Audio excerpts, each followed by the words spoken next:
Assalamualaikum warahmatullahi wabarakatuh. Perkenalkan, nama saya Aprilia Rahmawati. Saya dari kelas 3A Bimbingan dan Konseling Pendidikan Islam, Fakultas Tarbiyah dan Keguruan. Video ini saya buat untuk memenuhi tugas ujian akhir semester Sejarah Islam Asia Tenggara. Baik, di sini saya akan menyampaikan kedatangan dan penetrasi Islam di Asia Tenggara.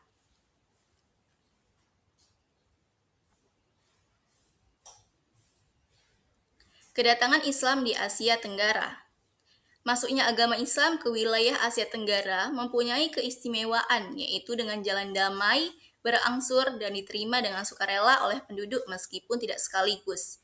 Islam masuk ke Asia Tenggara disebarluaskan melalui kegiatan pedagang dan para sufi secara damai, terbuka, tanpa pemaksaan sehingga Islam mudah diterima masyarakat Asia Tenggara. Kedatangan Islam biasanya dibuktikan dengan melihat peninggalan sejarah seperti prasasti, candi, batu tulis, batu nisan, dan lain sebagainya.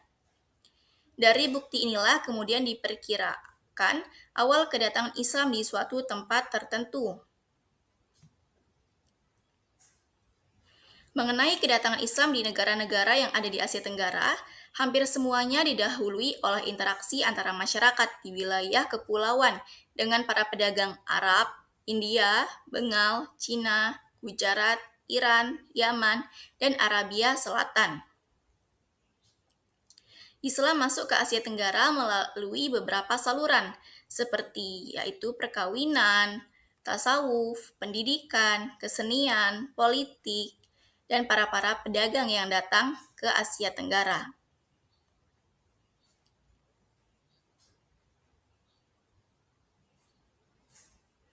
Islam masuk ke Asia Tenggara pada abad ke-7 Masehi, dimulai dari wilayah Perlak, Aceh, Indonesia. Islam menyebar ke wilayah lain di Asia Tenggara seperti Semenanjung Malaya, Singapura, Malaysia, Brunei Darussalam, dan Kerajaan Patani di Thailand Selatan. Beberapa faktor yang menyebabkan Islam cepat berkembang di Asia Tenggara yaitu yang pertama, syarat masuk Islam itu tidak berat, yaitu dengan mengucapkan kalimat syahadat. Dan di Islam ini juga tidak ada yang namanya pemaksaan. Yang kedua, itu upacara-upacara dalam Islam itu sederhana. Yang ketiga, Islam tidak mengenal sistem kasta. Jadi di Islam itu adil, sama rata, tidak dibeda-bedakan kastanya, maupun dia miskin, kaya, itu tidak ada pembedaan. Di Islam itu adil. Baik, yang selanjutnya itu ada penetrasi Islam di Asia Tenggara. Penetrasi adalah penyebaran Islam di Asia Tenggara. Penetrasi Islam adalah proses akulturasi atau penyebaran yang dilakukan melalui unsur-unsur budaya dan agama masyarakat. Penetrasi ini bisa dilakukan melalui sistem religi, upacara keagamaan, sistem kekerabatan, organisasi sosial, sistem teknologi, dan bahasa. Islam di Asia Tenggara awalnya menyebar dari wilayah Indonesia, khususnya di daerah Perlak, Aceh, sejak abad ke-7 Masehi. Setelah mengalami perkembangan, Islam menyebar ke wilayah Asia Tenggara lainnya, khususnya ke Semenanjung Malaya.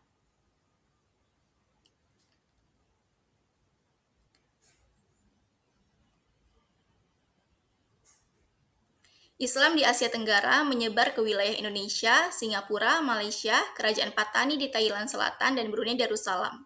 Sebelum kemunculan Islam di Asia Tenggara, penduduk Asia Tenggara menganut animisme atau meyakini agama Hindu atau agama Buddha.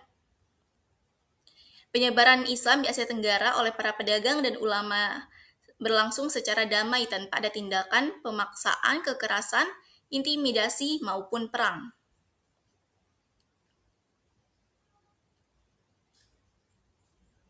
Penyebaran Islam di Asia Tenggara itu berlangsung damai tanpa ada konflik. Berikut Adalah beberapa hal yang perlu diketahui tentang penyebaran Islam di Asia Tenggara. Yang pertama itu, Islam awalnya menyebar dari wilayah Indonesia, khususnya di daerah Perlak, Aceh, sejak abad ke-7 Masehi. Yang kedua, Islam menyebar ke wilayah Asia Tenggara lainnya, seperti Semenanjung Malaya, Indonesia, Singapura, Malaysia, Kerajaan Patani di Thailand Selatan, dan Brunei Darussalam. Yang ketiga, penyebaran Islam di Asia Tenggara berlangsung secara damai tanpa ada tindakan pemaksaan, kekerasan, intimidasi, maupun perang. Yang keempat, Islam mudah diterima di Asia Tenggara karena diterima dengan sukarela oleh penduduk. Dan terakhir, Kesultanan Malaka di Malaysia merupakan salah satu wilayah penting dalam penyebaran Islam di kawasan Asia Tenggara. Penyebaran Islam di Asia Tenggara bisa melalui beberapa saluran, yaitu yang pertama, saluran perkawinan. Dari sudut ekonomi, para pedagang muslim memiliki status sosial yang lebih baik daripada kebanyakan pribumi, sehingga penduduk pribumi terutama putri-putri bangsawan tertarik untuk menjadi istri saudagar-saudagar itu. Yang kedua, saluran tasawuf. Ajaran Islam sampai ke alam Melayu, sampai dipengaruhi oleh ajaran tasawuf.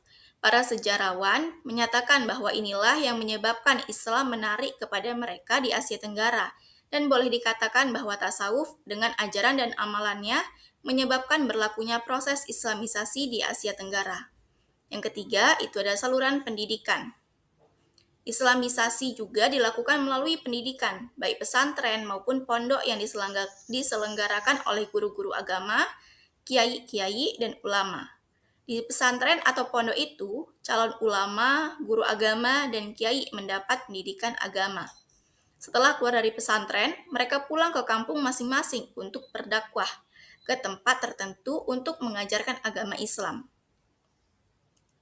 Dan yang terakhir itu saluran politik. Kebanyakan rakyat masuk Islam setelah rajanya memeluk agama Islam terlebih dahulu.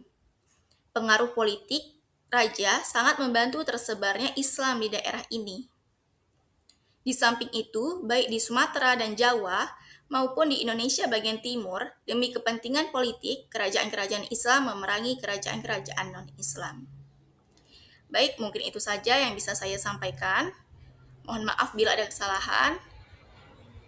Saya akhiri. Assalamualaikum warahmatullahi wabarakatuh.